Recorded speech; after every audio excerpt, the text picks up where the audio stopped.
sainteté. L'univers crie sa majesté. Chantons gloire et puissance, force et louange à l'agneau immolé. Bonsoir frères et sœurs, et merci d'être encore venus à notre émission L'heure du miracle. Nous allons prier pour présenter ces moments au Seigneur. Seigneur, je te rends grâce, notre Père et notre Dieu, pour l'occasion que tu nous accordes encore cet après-midi. Seigneur, d'être dans ta présence bénie. Merci Seigneur, parce que je suis convaincu d'une chose. Aucune femme, aucun homme ne sortira de cet endroit sans expérimenter ta puissance. Merci parce que ta parole est là encore pour nous remplir, pour remplir nos vases et pour accomplir toutes sortes de prodiges.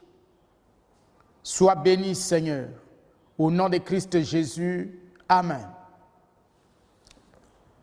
Cet après-midi, nous allons débuter un thème. Nous allons parler de la loi de la foi. Nous répondrons à la question comment nous pouvons activer notre foi lorsque nous sommes en face d'un problème ou lorsque nous prions pour une situation qui nous tient à cœur. Comment je peux activer ma foi, comment je peux mettre ma foi en mouvement, en action, de sorte que le résultat attendu soit évident, soit manifeste. Parce que, voyez-vous, notre difficulté est celle-là. Ce n'est pas que nous ne prions pas, nous faisons plusieurs exercices spirituels. Il y a des personnes, chaque mois, chaque semaine, ils sont sur la montagne. Ils prennent un jour de jeûne dans la semaine, ils prennent une semaine de jeûne dans le mois. En tout cas, nous sommes souvent, on se donne à plusieurs exercices spirituels.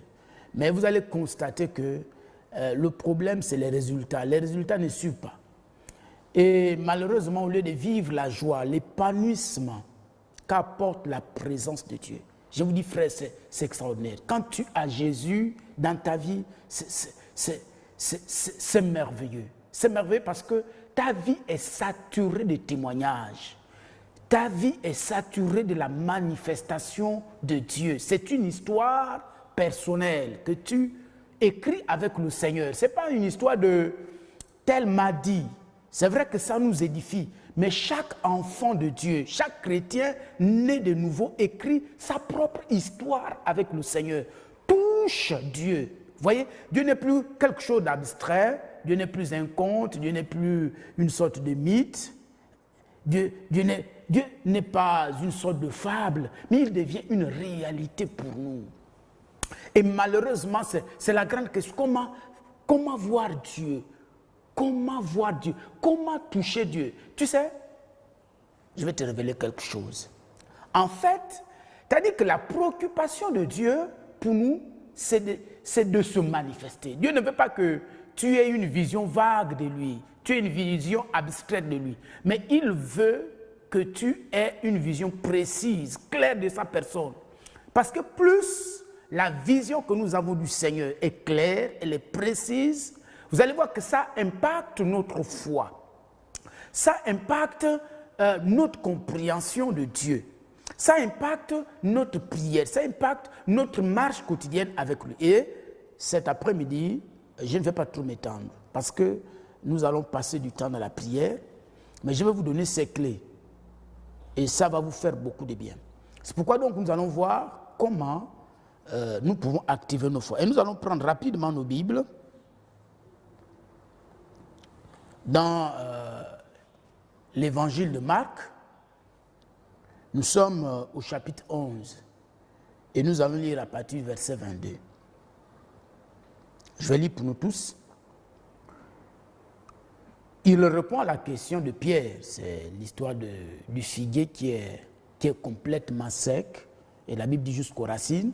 comme pour montrer que c'est un figuier qui ne va plus jamais pousser. Et là, Jésus donc répond à la question qui lui a été posée par Pierre. Suivez ce que Jésus nous dit ici. Jésus prit la parole et leur dit, ayez foi en Dieu. Dans d'autres versions, c'est dit, ayez la foi de Dieu. Je vous le dis en vérité, si quelqu'un dit à cette montagne, ôte-toi de là et jette-toi dans la mer, et s'il ne doute point en son cœur, mais croit que ce qu'il dit arrive, il le verra s'accomplir. Oh, merci Seigneur. C'est pourquoi je vous dis, tout ce que vous demanderez en priant, croyez que vous l'avez reçu et vous le verrez s'accomplir. Et lorsque vous êtes debout, faisant votre prière, si vous avez quelque chose contre quelqu'un, pardonnez afin que votre Père qui est dans les cieux vous pardonne aussi vos offenses. Nous allons terminer avec le verset 26. Mais si vous ne pardonnez pas, votre Père qui est dans les cieux ne vous pardonnera pas non plus vos offenses. Je disais que cet après-midi, nous allons parler de la loi de la foi. Vous savez, le monde dans lequel nous vivons, l'univers est régi par des lois. Et ces lois sont universelles. Et elles sont en action, elles fonctionnent. Par exemple, la loi de la gravité, même si tu oublies, elle travaille toujours. Si un jour tu penses que, bon, aujourd'hui elle ne fonctionne pas, ben, monte et lâche ton corps, tombe, tu vas voir ce qui va se passer. Je crois que le même jour, on va t'enterrer. Parce que ces lois travaillent. L'électricité, la loi de l'électricité, elle est là, elle travaille. Donc, c'est pour dire que ces lois, elles sont là dans l'univers et elles font leur travail. Donc, lorsque nous parlons de ces lois qui sont dans l'univers, qui sont immuables et qui font leur travail, la grande question, ce n'est pas comment fonctionnent ces lois. La grande question, c'est comment je peux utiliser ces lois à mon profit. Si tu sais utiliser l'électricité, elle va apporter de la lumière dans ta maison, tu auras de l'eau fraîche, tu pourras mettre des aliments au réfrigérateur pour leur conservation, tu pourras utiliser des appareils à la maison qui nécessitent l'électricité. Mais si tu utilises mal cette électricité et que tu mets ton doigt, par exemple, à l'interrupteur, vous voyez là où il y a le fusible, ce qui est sûr, on va te trouver mort. C'est la même chose pour la loi de la foi. La loi de la foi, elle fonctionne. Dans le royaume, c'est une loi qui est dans le royaume des cieux. Et cette loi fonctionne, elle fait son travail. Donc la grande question, ce n'est pas comment fonctionne la loi, non. La loi de la foi. La grande question, c'est comment moi, je peux utiliser cette loi que la Bible appelle la loi de la foi.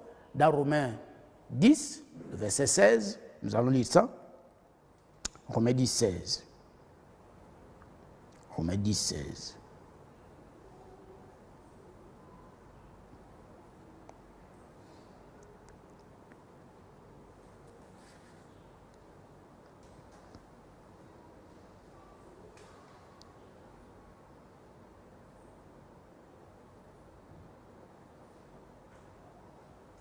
Je vais lire pour nous tous. Je vais lire un peu plus haut.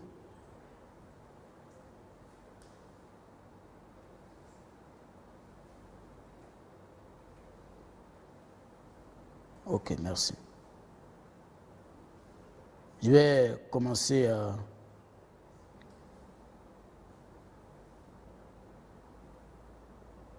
à partir du verset 8.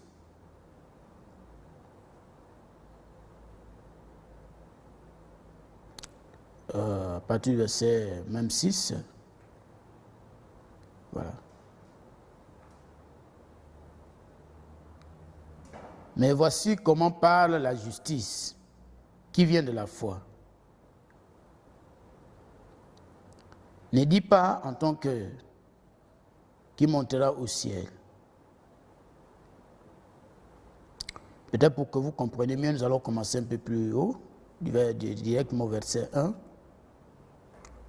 Frères, le vœu de mon cœur et ma prière à Dieu pour eux, c'est qu'ils soient sauvés. Je leur rends le témoignage qu'ils ont du zèle pour Dieu, mais sans intelligence, ne connaissant pas la justice de Dieu et cherchant à établir leur propre justice. Ils ne se sont pas soumis à la justice de Dieu, car Christ est la fin de la loi pour la justification de tous ceux qui croient. En effet, Moïse définit ainsi la justice qui vient de la loi. L'homme qui mettra ces choses en pratique vivra par elles. Mais voici comment parle la justice qui vient par la foi. Ne dis pas en ton cœur qui montera au ciel, c'est en faire descendre Christ, ou qui descendra dans l'abîme, se faire remonter Christ d'entre les morts. Que dit-elle? La parole est près de toi, dans ta bouche et dans ton cœur. Or, c'est la parole de la foi que nous prêchons. Et si tu confesses de ta bouche le Seigneur Jésus, et si tu crois dans ton cœur que Dieu l'a ressuscité des morts, tu seras sauvé. Nous allons nous arrêter là. Donc, vous voyez, la Bible nous parle de cette loi qui est appelée la loi de la foi. Et je disais qu'une loi fait son travail. Elle fonctionne. Et donc, ce qui est important pour nous, ce qui est important pour toi, est d'être en mesure de savoir utiliser cette loi à ton profit. Si tu réussis à utiliser une loi comme la loi de la foi à ton profit, ce qui est sûr, c'est que tu verras tous les jours la manifestation de Dieu dans ta vie. Parce que la foi ne rate jamais. Et malheureusement, nous confondons la foi et la croyance. La croyance, elle est naturelle. Et la Bible dit que même les démons croient et ils tremblent, c'est-à-dire ils ont peur. Parce que la croyance, elle est naturelle. La croyance est liée aux 5 sens, donc à l'âme. Mais la foi, elle est spirituelle, elle est du domaine de l'esprit. Et la foi, elle est divine. La foi a la même nature que Dieu. Et la foi manifeste Dieu et les attributs de Dieu. C'est pourquoi la foi n'échoue jamais. Un jour, j'ai reçu une dame dans mon bureau. Elle est venue me poser un problème. Et pendant qu'elle m'expliquait son problème, elle me dit, oui, les gens disent, mais la foi. Après, on ne voit pas les résultats. J'ai dit, oh, sœur, arrête. Tu ne réalises pas ce que tu dis. Elle me dit quoi? Je lui ai dit, sœur, la foi ne rate jamais. La foi n'échoue jamais. La croyance, oui, mais la foi, non. Et malheureusement, nous confondons la croyance à la foi. La foi est de Dieu. La croyance, c'est de l'humain. C'est cette capacité naturelle que Dieu nous a donnée pour croire à un frère, pour croire à l'existence de Dieu, des entités spirituelles, voilà, ou naturelles, voilà. Si quelqu'un te fait une promesse, tu crois que ce qu'il t'a promis, tu l'auras. Ça, c'est naturel. Mais la foi, elle est au-delà de ça. La foi, c'est le bras qui te permet de prendre ce que Dieu t'a promis dans le monde spirituel. En fait, tout ce que Dieu a prévu pour nous est déjà là dans le monde spirituel. Mais l'élément qui va les amener dans le monde naturel, c'est la foi. Et c'est de ça dont on parle. Et la Bible dit, la foi est une ferme assurance des choses, selon Hébreux 11, le verset 1. La foi est une ferme assurance des choses qu'on espère, une démonstration de celles qu'on ne voit pas. Une ferme assurance, c'est une certitude des choses qu'on espère, que j'attends. Une démonstration, je démontre que ce que j'attends est réel et j'ai la chose. Je démontre. Pourquoi je démontre? Parce que j'ai l'assurance, parce que j'ai la certitude. Je suis persuadé, je suis convaincu que la chose est là. Elle est déjà en moi, à moi. Hein, vous avez vu, il dit, croyez que vous l'avez reçu. Et vous le verrez s'accomplir. Que vous l'avez, c'est-à-dire, j'ai déjà la chose. Je possède déjà la chose. Sur le plan spirituel, je la possède déjà. Et c'est une réalité. Maintenant, après va venir l'expérience, donc la matérialisation de ce que je possédais déjà sur le plan spirituel. Ça ne va jamais rater. C'est pourquoi un homme l'a bien expliqué. Je crois qu'il a trouvé l'une des meilleures définitions. C'est le pasteur Chris Oyakhilome. Il a dit, il définit la foi comme un titre de propriété. Il dit la foi est un titre de propriété. Vous voyez, quand vous avez votre titre foncier, c'est votre terrain. C'est ta concession. Personne ne peut se lever un matin et dire ça c'est mon terrain. Parce que tu as déjà le titre foncier qui est signé par les autorités. Donc c'est comme la foi. Cela veut dire quoi? Ça veut dire que ce que tu as déjà pris par la foi, aucune circonstance ne peut empêcher cela de s'accomplir. Même le temps mis. Parce que parfois on a l'impression que le temps est long. Hein? Regardez par exemple Abraham. Abraham a attendu pendant combien de temps? Il a attendu pendant 25 ans. Mais le fils est venu. Donc même le temps n'a pas de pouvoir. Abraham s'est même embrouillé, il s'est même trompé. À un moment, il est allé avec la femme qui était sa servante, donc Agar. Ça n'a pas empêché. À un moment, il s'est retrouvé même en Égypte. Dieu ne lui avait pas demandé d'aller en Égypte. Ça ne l'a pas empêché de vivre la promesse. Vous voyez? Donc, lorsque par la foi j'ai pris la chose, même les démons. Parce que souvent on pense que le diable peut nous arracher ce que Dieu nous a promis. Et c'est pourquoi nous prenons souvent des raccourcis. Oui, mais depuis que Colossiens m'avait promis, je n'ai pas encore vu la chose se réaliser. Mais ça, c'est le langage de l'incrédulité.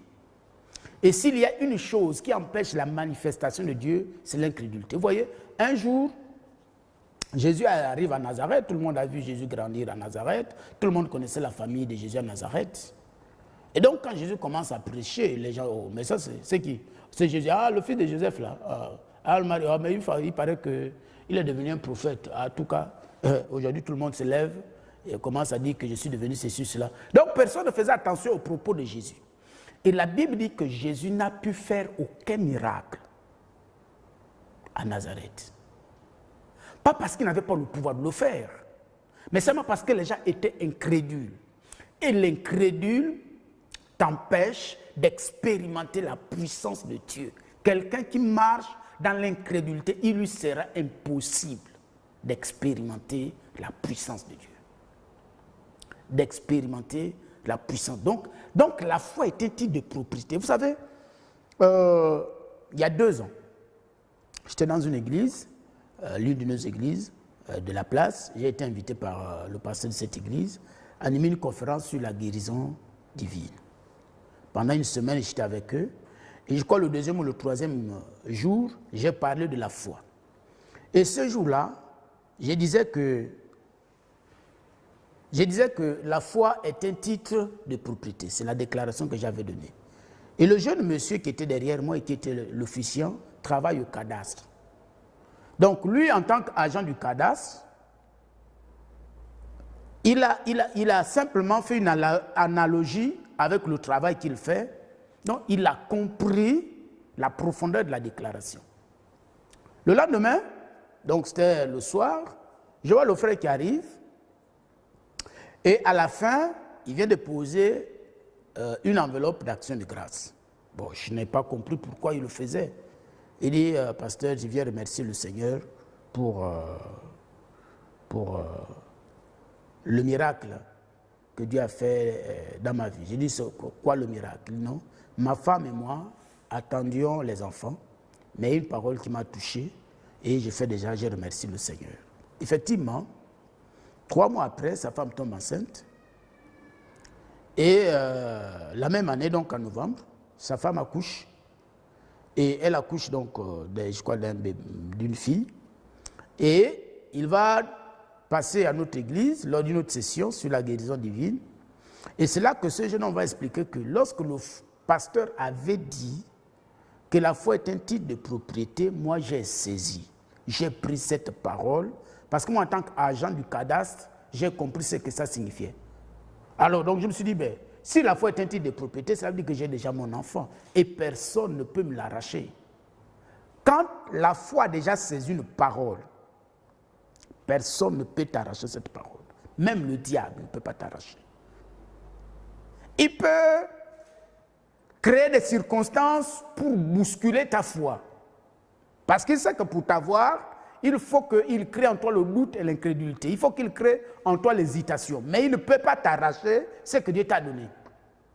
Donc il va chercher à bousculer ta foi. Et donc le frère a saisi, il est venu leur rendre témoignage. Et aujourd'hui, effectivement, ils ont un merveilleux bébé, sa femme et lui. Sa femme et lui, ils ont un... Donc c'est ça c'est l'une des définitions de la foi. La foi est un titre de propriété. C'est un titre de propriété. Et la Bible dit que sans la foi, il est impossible de lui être agréable. C'est lui qui a la foi, il est agréable devant. C'est-à-dire que Dieu l'aime. C'est comme si Dieu, entre guillemets, tombe amoureux de lui. Parce qu'il trouve un allié, il trouve quelqu'un avec qui il va maintenant travailler, avec qui il peut collaborer, quelqu'un qui peut le manifester sur la terre, quelqu'un qui peut être témoin de la manifestation de sa puissance, quelqu'un qui peut parler de lui, que oui, je l'ai vu faire telle chose dans ma vie, je l'ai vu accomplir telle chose dans ma vie, je l'ai vu réaliser tel miracle dans ma vie, j'ai fait telle chose avec lui. Pourquoi? Parce que Dieu l'a trouvé agréable. Alors, donc voilà la petite définition que nous pouvons donner à la foi. C'est la petite définition que nous pouvons donner à la foi. Maintenant, nous allons voir maintenant comment la foi travaille, comment ça fonctionne. Parce que c'est toute la question. On peut donner toutes les définitions, des belles phrases, mais en pratique, ça fonctionne comment? Comment ça agit? Comment moi, je suis en face d'une situation, comment la foi fonctionne? La foi ne travaille jamais sans la parole. La foi travaille toujours avec la parole. D'abord, la Bible dit, au commencement était la parole. D'abord la parole, alpha. Alpha, au commencement était la parole. La parole était avec Dieu et la parole était Dieu. Au commencement, la parole. Donc, la foi commence toujours avec la parole. Ça veut dire quoi, pratiquement? Ça veut dire pendant que tu es en train de m'écouter, j'ai déjà dit plusieurs choses. La parole qui va te parler, la parole qui va secouer ton esprit, la parole où tu te rends compte que je suis concerné par cette déclaration. Ce que le pasteur vient de dire là, ça me concerne directement. Voilà ta parole. C'est elle que tu saisis. C'est celle-là la parole de la foi. Donc c'est cette parole que tu prends. Parce que ton miracle est dans cette parole. Toute ta provision, c'est-à-dire tout ce dont tu auras besoin pour voir la manifestation de Dieu, tout est contenu dans cette parole, même si c'est un seul mot. Tout est dans ce mot-là, même si c'est une simple phrase. Tout est dans cette phrase. Tout le miracle, toute la provision, la capacité même à vaincre l'ennemi. L'ennemi va te secouer, comme nous l'avons vu. Nous avons vu qu'Abraham a été secoué par l'ennemi. L'ennemi l'a mené en Égypte par peur, par crainte de la famine. L'ennemi l'a mené à avoir un enfant avec Agar, la puissance, la culture, ainsi de suite. Mais la parole que Dieu lui avait donnée, que tu seras père d'une multitude de nations. Voyez, la capacité à vaincre et l'Égypte, à vaincre et Agar, revenait de cette parole, provenait de cette parole. Donc, même ta victoire sur l'adversité. Parce que l'ennemi va secouer la parole. Le temps va secouer la parole. C'est pourquoi la Bible dit que la parole de Dieu est éprouvée. La parole de l'Éternel est éprouvée. Vous voyez, comme de l'or. Ça veut dire quoi? Quand on parle d'éprouver, prenez l'or. L'or est là, vous allez extraire l'or, mais l'or passe d'abord par le feu. Toutes les impuretés autour, vous voyez, sont brûlées par le feu et la matière reste, ce qu'on peut utiliser, ce qu'on peut vendre. C'est la même chose, la parole de Dieu est éprouvée. Mais quand la parole de Dieu est éprouvée, elle reste intacte. Pourquoi? Parce qu'il faut que tout ce qui t'empêchait de l'accepter, que tout ça soit brûlé par le feu. Hein? Il faut que tout ça soit brûlé. Maintenant, la matière, ce qui va te servir, qui va te permettre d'expérimenter Dieu, maintenant ça reste. Dès que tu as appris ça, tu vois le miracle. Tu dis, oh Seigneur, c'est merveilleux. C'est merveilleux. Voilà donc c'est cela. Ça commence par la parole. Et cette parole, comment tu l'as? Elle s'adresse directement à toi. Peut-être pendant ton temps de prière, le Saint-Esprit va te donner un passage biblique. C'est ce passage-là que tu prends. Tu prends ce passage, tu ressors le principe, tu le médites, tu ressors le principe qui est là-dedans. Maintenant, quand tu ressors ce principe, tu l'appliques à ta situation. Une dame était venue me voir, j'ai fui pasteur, son pasteur dans une église, et là où ils étaient partis en affectation avec son mari, le monsieur avait pris une autre femme. Et donc, elles étaient deux femmes. Elles ne savaient quoi faire, ils étaient là dans la maison, et le mari ne l'avait pas encore épousée, il n'avait pas aussi épousé cette dame. La femme venait me voir, j'ai dit, bon, va prier. Demande au Saint-Esprit de te donner une parole. Elle a reçu la parole, je dis, maintenant prends cette parole que Dieu t'a donnée, ressort le principe qui est dans cette parole et applique ça à ton problème. Dès qu'elle a ressorti le principe, elle a appliqué ça à son besoin de voir donc son mari l'épouser légalement. Au mois de septembre, j'ai été affecté, je ne suis pas de cette église pour une autre église. Je crois qu'en janvier ou plus tard, elle m'appelle, cette dame, pour me dire, bon pasteur, finalement, la femme est partie d'elle-même. Et deuxièmement, mon mari a pris la décision de m'épouser. Donc, voilà comment fonctionne la foi. Une parole d'abord, tu reçois une parole. Tout ce que tu reçois, c'est dans cette parole. Mais ça veut dire aussi quoi? Ça veut dire aussi que maintenant, quand il y a les difficultés qui surviennent, ce que tu as rappelé, c'est cette parole. Tu dois parler cette parole. C'est pourquoi le passage que nous avons lu, il dit quoi? Il dit, si tu confesses de ta bouche, et si tu crois dans ton cœur, le verbe grec, c'est homologeo. Et ce verbe-là est très intéressant. Ce verbe qui est traduit par confesser, ça veut dire confesser, mais ça veut dire aussi parler des choses en accord avec. Parler des choses qui sont en accord avec. Parler des choses qui sont en accord avec. Donc ça veut dire quoi? Ça veut dire que tu déclares la parole qui est en accord avec Dieu. Mais quelle est la parole qui est en accord avec Dieu? C'est la parole que Dieu t'a donnée peut-être pendant que tu es en train de me suivre. C'est la parole que Dieu t'a donnée peut-être pendant que tu étais en train de prier. C'est la parole que Dieu t'a donnée peut-être par une conviction qui est montée dans ton cœur. Vous voyez? C'est la parole que Dieu t'a donnée peut-être pendant que tu suivais un message quelque part ou lisais un livre. C'est cette parole-là que tu parles. Tu parles en accord avec Dieu. Tu dis le contenu de cette parole. Parce que cette parole est en accord avec Dieu. C'est ce que signifie homologeo. Vous voyez? Donc voilà comment fonctionne la foi. Maintenant, la deuxième chose, pour finir, et puis je vais prier pour vous. La deuxième chose, il faut que tu saches que la foi a besoin de croître. Hein, Jésus dit dans Matthieu 21, le verset 21, Jésus leur répondit, je vous le dis en vérité, si vous avez de la foi et que vous ne doutiez point, non seulement vous ferez ce qui a été fait à ce figuier, mais quand vous diriez à cette montagne, ôte-toi de là et jette-toi dans la mer, cela arriverait. Tout ce que vous demanderez par la foi en mon nom, tout ce que vous demanderez avec foi, par la prière, vous le recevrez. Nous allons également lire dans Luc 17. Alors Luc utilise un autre élément. Il dit que si vous avez de la foi comme un grain de sénévé, vous direz à ce sycomore. Vous voyez, il dit si vous avez de la foi comme un grain de sénévé. Or, un grain de sénévé, la particularité du grain de sénévé, c'est qu'il y a un noyau et le potentiel de vie est dans ce noyau-là. Et pour que ce noyau libère ce potentiel de vie et que ça devienne un arbre, il faut déposer, il faut mettre ce grain-là dans les conditions qui vont favoriser sa croissance. Donc, il faut mettre ça en terre et venir arroser, ainsi de suite. Donc, ça veut dire quoi? Ça veut dire que pour Jésus, la foi aussi est comme ce grain de sénévé, à l'intérieur duquel se trouve ce potentiel de vie, c'est-à-dire la vie de Dieu, le principe de vie, la vie de Dieu.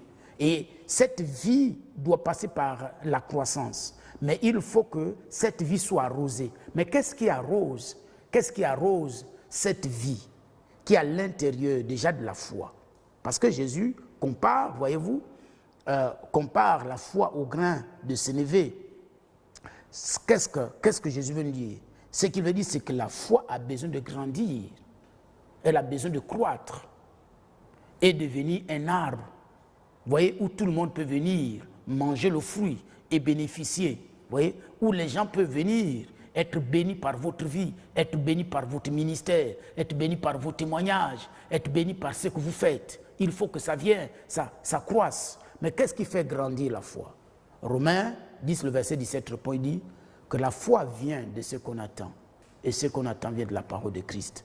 Donc, la parole, c'est la parole qui va faire croître la foi. Elle active la foi pour le miracle, mais pour la faire grandir également, pour qu'elle devienne forte, pour qu'elle augmente, pour qu'elle déplace les montagnes, il faut qu'elle croisse.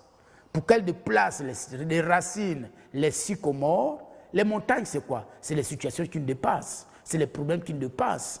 Hein? Les sycomores c'est quoi? C'est des situations moi-même je ne peux pas. Un arbre ne peut pas aller déraciner un arbre. Vous ne pouvez pas aller déraciner un arbre, ce n'est pas possible. Il faut une machine pour déraciner un arbre. Mais simplement, c'est pour dire quoi? C'est pour dire que des situations qui vous dépassaient, hein? Par exemple, jusque-là, aucune femme n'a couché dans la famille. Vous voyez? C'est peut-être un sycomore pour toi.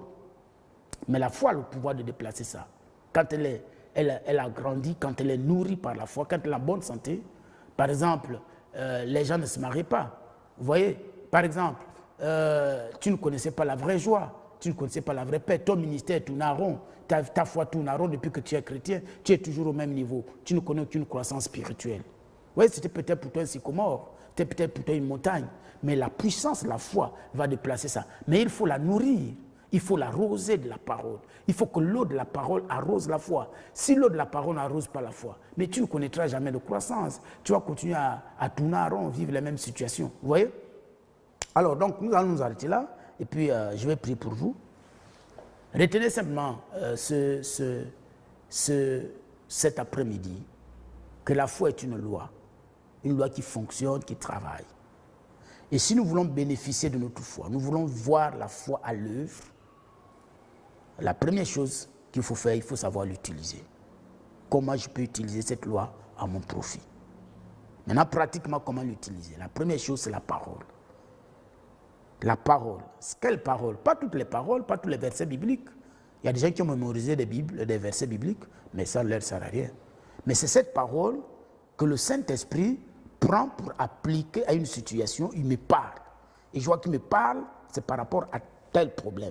Donc je prends cette parole et je parle cette parole. La foi parle. La foi parle. Dieu m'a dit aujourd'hui, pendant que je priais ce matin, il m'a dit la foi parle. La foi parle. Pourquoi la foi parle? Parce que nous sommes assis dans les lieux célestes. Nous sommes assis dans les lieux célestes. Nous sommes des rois. Et les rois ne font pas des choses, les rois parlent. Et donc nous sommes appelés à parler. Donc la foi est là pour parler. Qu'est-ce que Jésus faisait? Il ne faisait que parler. Et nous aussi, nous parlons. Quand tu parles, tu alimentes ta foi. C'est comme quand tu parles de mauvaises choses. Tu alimentes ta foi dans le négatif. Et le négatif va détruire ta vie. Donc ça, c'est la deuxième chose. La troisième chose, Il faut savoir que la foi a besoin de croître. Elle doit grandir. Et la chose qui fait encore grandir la foi, c'est toujours la parole. La parole va arroser la foi. La foi ne doit pas seulement rester un simple grain de sénévé. Mais regardez, ce qui est intéressant, c'est que Jésus dit, si votre foi est comme un grain de sénévé, ça veut dire que même au niveau des grains de sénévé, la foi peut déjà faire des prodiges. Et essentiel que dans ce grain de sénévé, il y ait la vie. Il y ait la vie, il y ait le potentiel de vie. S'il y a ce potentiel de vie dans ce grain de sénévé, donc ce qui est important, ce n'est pas avoir une grande foi, mais que la vie de Christ soit trouvée, la vie de l'Esprit soit trouvée dans votre foi. Et vous allez vivre le miracle, des choses extraordinaires. Donc c'est vraiment merveilleux. C'est vraiment merveilleux. Et je voudrais terminer en vous disant, en vous donnant une bonne nouvelle. Vous voyez, quand Jésus parle aux disciples, il dit, ayez la foi de Dieu. Mais ça, c'est le langage, Jésus est encore dans l'Ancien Testament, parce que Jésus est la transition entre les deux testaments. Donc eux, à leur époque, ils n'avaient pas encore la foi de façon permanente. Parce que la foi, c'est quoi? C'est la présence de Christ en nous. La foi, c'est la présence de l'Esprit en nous. Or, eux, ils n'ont pas encore cette présence permanente de l'Esprit de Dieu en eux. C'est pourquoi il dit que quand vous demanderez, donc il est en train de parler d'une autre époque. C'est quoi? La nouvelle alliance, l'époque à laquelle nous appartenons, le régime auquel nous appartenons. Il dit, vous, c'est nous qui sommes du régime de la foi. Pourquoi? Parce que la foi, selon Romains 8, c'est un don de Dieu. Dès que tu as cru, tu as la foi. Tous ceux qui ont cru ont la foi. Ils n'ont pas besoin de demander la foi. Seigneur, donne-moi la foi. Toi, tu as la foi. Les pierres pouvaient dire, augmente notre foi. Mais toi, tu as la foi. Tu n'as plus besoin de dire au Seigneur, Seigneur, augmente ma foi. Toi, tu as déjà la foi. Tu as simplement besoin de savoir comment utiliser ce que tu as déjà, ce qui est déjà en toi. Et cette foi, elle est permanente. Dès que tu as cru, cette foi est là, disponible pour accomplir des prodiges et des miracles. Quel que soit le type de miracle, quel que soit le type de situation qui se présente devant toi, tu as une bonne nouvelle. Quelle est ta bonne nouvelle? C'est que tu n'es pas comme Pierre à son époque, avant qu'il n'ait reçu le Saint-Esprit, qui pouvait dire à Jésus, mais Seigneur, augmente notre foi. Toi, tu l'as parce que tu as cru. Toi, tu l'as parce que tu as le Saint-Esprit. Toi, tu l'as parce que le Christ est en toi. Tu as la foi en toi. Qu'est-ce qui te reste à faire? Utilise-la. Confronte-la aux situations et tu auras toujours la victoire. Rien ne t'arrêtera, tu auras toujours le succès. Tu triompheras toujours parce que la foi triomphe toujours. La foi sort toujours avec un témoignage. Je vais prier pour toi. Je vais prier pour toi. Alors, ce soir, je vais prier pour quelques sujets de prière. Je vais prier pour tous ceux qui sont malades. Quel que soit le type de maladie, tu vas poser ta main là où tu souffres. Et je vais prier pour toi. C'est une soirée vraiment de guérison. Alléluia, Rabba Shaka Baba Baba. Alléluia, Rabba Sokorobas. Oh Seigneur, merci. Parce que tu as dit, concernant ce frère, concernant cette sœur, tu as dit que par les maîtrisses de Jésus, il a été guéri. Maintenant, au nom de Jésus, je libère la guérison que tu as reçue en Christ.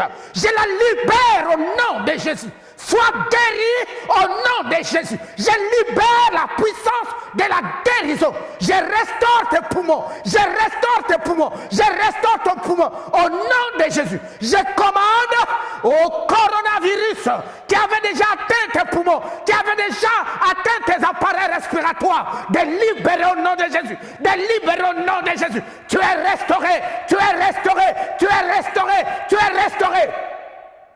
Au nom puissant de Christ Jésus.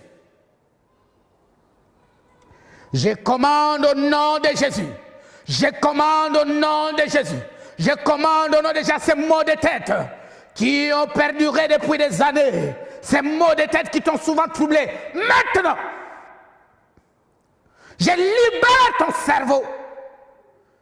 Je commande à tes nerfs. Je commande à ton cerveau de fonctionner librement. Par par l'autorité du nom de Christ Jésus. Au nom de Jésus. Au nom de Jésus. Au nom puissant de Jésus. Je parle à terrain. Je parle à terrain. Je parle à ton cœur. Je parle à ton cœur. À ton cœur qui avait grossi maintenant. Au nom de Jésus. Cœur, je te commande de fonctionner, de travailler librement dans ce corps par l'autorité nom de Christ Jésus. Oui, merci Seigneur. Alors, le Saint-Esprit est en train de me dire que tu as un problème de pardon.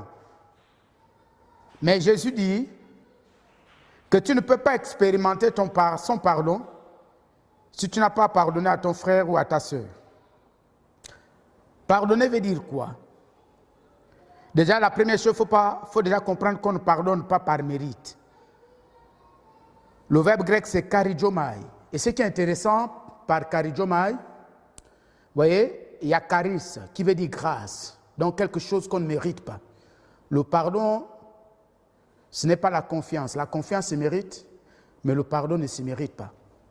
Le pardon est une grâce. Et le pardonner, c'est lorsque tu crois à ce frère-là ou cette sœur, le pincement que tu avais au cœur, tu ne l'as plus. Quand tu ne l'as plus, cela veut dire que tu l'as réellement pardonné. Quand il te dit bonjour et tu lui réponds avec un cœur plein de paix, sans pincement intérieur, cela veut dire que tu lui as pardonné.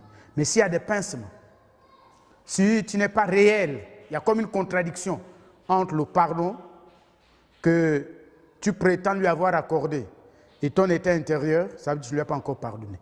Mais le sang de Jésus est disponible pour te pardonner, pour restaurer la paix avec ton frère. Parce que Christ t'a pardonné. Tu as été pardonné par l'œuvre de Christ, toi aussi tu dois lui pardonner. Donc Dieu me dit que toi, ta situation, si tu veux être guéri, va faire la paix avec ton frère. La personne avec laquelle tu as eu des contradictions, des incompréhensions. Tu vas voir, dès que tu le feras, sur la base de la parole, tu seras totalement restauré. Maintenant, je prie pour toi. Seigneur, au nom de Jésus, je prie pour cette sœur, pour ce frère, que tu donnes le courage de faire la paix avec son frère ou avec sa sœur, de l'appeler et vraiment de lui demander, pas s'expliquer, mais vraiment s'humilier, demander pardon et la réconciliation. C'est que la puissance du sang de Jésus restaure totalement cette relation, le cœur de ta servante et de ton serviteur. Je te bénis au nom de Christ Jésus. Amen. Je vais prier pour la fin. Peut-être qu'en suivant ce message, tu n'as pas encore reçu Christ. Tu as dit, Seigneur Jésus, merci pour ce message. Je t'invite dans ma vie comme mon Seigneur et Sauveur personnel. Maintenant, prends la direction de ma vie, Seigneur. Je vais te servir maintenant au nom de Christ Jésus. Amen. Alors, nous avons changé la philosophie de notre ministère, de notre émission. C'est-à-dire, nous avons introduit quelque chose de nouveau. Vous voyez nos contacts au bas de l'écran. Le premier numéro, c'est-à-dire le 200 plus 241 074 73 33 15. Ce numéro a un WhatsApp. Nous avons besoin de vos requêtes de prière. Nous voulons que vous nous envoyiez vos sujets de prière parce que nous avons un groupe d'intercesseurs qui doit prier pour vous. Ou faites-nous un mail. Vous avez aussi notre adresse mail, l'heure-du-miracle@gmail.com. Envoyez-nous vos requêtes de prière. Nous allons prier pour vous et c'est vraiment important. Nous voulons porter vos fardeaux avec vous dans la prière et nous croyons que le Saint-Esprit va faire de grandes choses. Donc nous espérons recevoir vos mails, vos requêtes de prière avant mercredi prochain. Merci beaucoup. Que Dieu vous bénisse.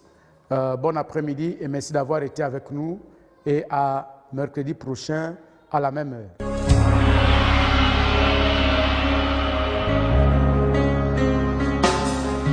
Tous les anges de sa sainteté, l'univers crie sa majesté. Chantons gloire et puissance